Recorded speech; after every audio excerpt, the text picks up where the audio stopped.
एक चीख और उसके बाद सिर्फ हवा की आवाज। इमेजिन करो एक ऐसी दुनिया जहां बड़े बड़े शहर है, वहां कभी 10-10 फीट की बर्फ जमी रहती थी। ये दुनिया थी मैमथ्स की।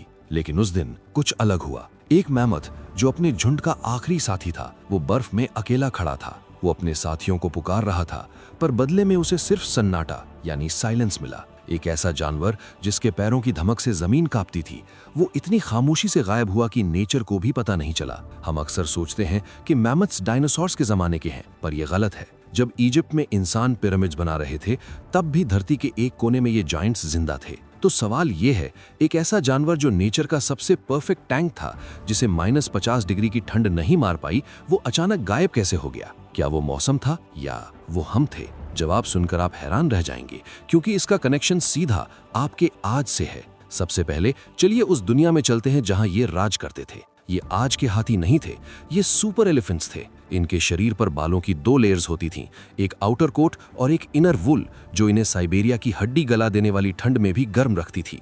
इनके कान आज के हाथियों से छोटे थे ताकि बॉडी हीट वेस्ट ना हो, और इनके दांत, भाई साहब, इनके टस्क्स 4 मीटर तक लंबे होते थे, यानी एक पूरी मारुति कार से भी लंबे। ये इन दांतों का यूज लड़ने के लिए नहीं, बल्कि बर्फ हटाकर नीचे से घास निकालने के लिए करते थे।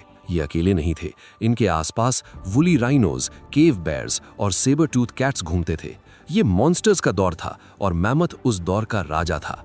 लेकिन नेचर का एक रूल है, जितना बड़ा राजा उतनी बड़ी मौत। जिस कोट और साइज ने उन्हें बचाया था, वही अब उनकी मौत का सबब बनने वाला था। लेकिन इस बर्फीली दुनिया में एक और जानवर था, छोटा, कमजोर, बिना बालों वाला इंसान। हमारे पूर्वजों के लिए मैमथ कोई ड्राइंग नहीं, बल्कि सर्वाइवल थे। एक मैमथ को मारना कोई शिकार नहीं, वो एक मिशन होता था। अगर वो सफल हुए तो पूरे कबीले के लिए महीनों का मीट, चमड़े से बने टेंट्स और हड्डियों से बने हथियार मिलते थे। यहाँ तक कि यूक्रेन और रशिया में ऐसी जगह मिली है जहाँ इंसानों ने मैमथ की हड्डियों से पूरे के पूरे घर बनाए थे। लेकिन इंसान सिर्फ उन्हें मारते नहीं थे, वो उनकी इज्जत भी करते थे। गुफाओं में बनी पेंटिंग्स गवाह है कि हम उनसे डरते भी थे और उन्हें पूछते भी थे। लेकिन क्या इंसानों के पत्थर के भाले इतने ताकतवर थे कि पूरी स्पीशीज खत्म कर दें? बिल्कुल नहीं। असली कातिल कोई और था, जो चुपके से अपना काम कर रहा था। असली विलन इंसान नहीं, बल्कि बदलाव था। करीब 12,000 साल पहले अर्थ का थर्मोस्टेट हिल गया। आइस एज खत्म होने लगी। हम सोचते हैं गर्मी अच्छी है, पर मैमथ्स के लिए गर्मी का मतलब था बर्बादी। बर्फ पिघली और जमीन दलदल बन गई। वो सूखी घास, मैमथ स्टेप, गायब हो गई जो वो खाते थे। उसकी जगह घने जंगलों ने ले ली। अब जरा इमेजिन कीजिए उस दर्द को। एक 6 टन का मैमथ जो खुले मैदान और सर्दी के लिए बना है, वो अब घने जंगल और कीचड़ में फंस रहा है। उसका वो मोटा कोट जो उसे ठंड से बचाता था, अब उसे हीट स्ट्रोक दे रहा है। वो चलते फिरते अवन बन गए थे। नेचर ने उनके पैरों के नीचे से जमीन ही खींच ली थी। वो कीचड़ में धंस रहे थे, चिल्ला रहे थे, लेकिन उन्हें बचाने वाला कोई नहीं था। पर असली दर्दनाक कहानी तो अब शुरू होती है। ये कोई एक दिन का धमाका नहीं था, ये एक स्लो पॉइजन था। जैसे जैसे जंगल बढ़े, मैमथ के झुंड अलग अलग हो गए।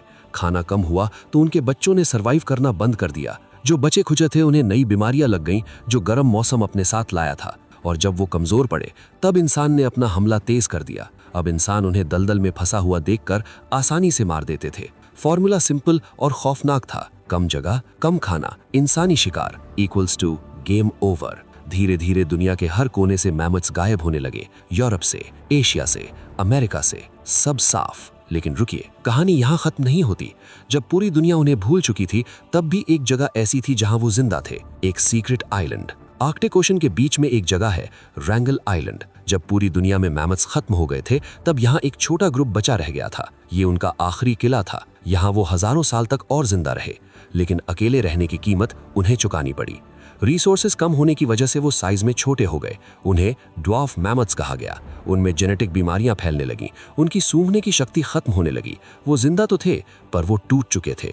और आखिर में शायद कोई भयानक तूफान आया या पीने का पानी खत्म हुआ और उस आखिरी मैमथ ने अपनी आंखें बंद कर लीं। वो अकेला मरा, बिना ये जाने कि उसके मरते ही धरती से एक युग हमेशा के लिए खत्म हो गया। वो चले गए, लेकिन क्या वो सच में हमेशा के लिए चले गए, या साइंस उन्हें कब्र से वापस खींच लाएगी? आज हजारों साल बाद साइंटिस्ट्स को साइबेरिया की बर्फ में दबे मैमथ्स का ताजा डीएनए मिल गया है। वो क्रिस्पर टेक्नोलॉजी यूज करके एशियन एलिफेंट्स को मैमथ्स में बदलने की कोशिश कर रहे हैं। जुरासिक पार्क अब सिर्फ एक मूवी नहीं रह गई है। हम शायद उन्हें वापस ले आएं, पर बड़ा सवाल ये है कि मैमथ्स क्लाइमेट चेंज और हैबिटेट लॉस से मरे। आज वही चीज हम टाइगर्स, पोलर बेयर्स और राइनोस के साथ कर रहे हैं। हिस्ट्री रिपीट हो रही है, बस किरदार बदल गए हैं। तो अब फैसला आपको करना है, क्या हमें नेचर से छेड़छाड़ करके मैमथ्स को वापस लाना चाहिए? नीचे कमेंट में यस या नो लिखें। अगर इस कहानी ने आपके दिल को छुआ है तो लाइक बटन दबाए बिना मत जाना। मिलते हैं अगली मिस्ट्री में।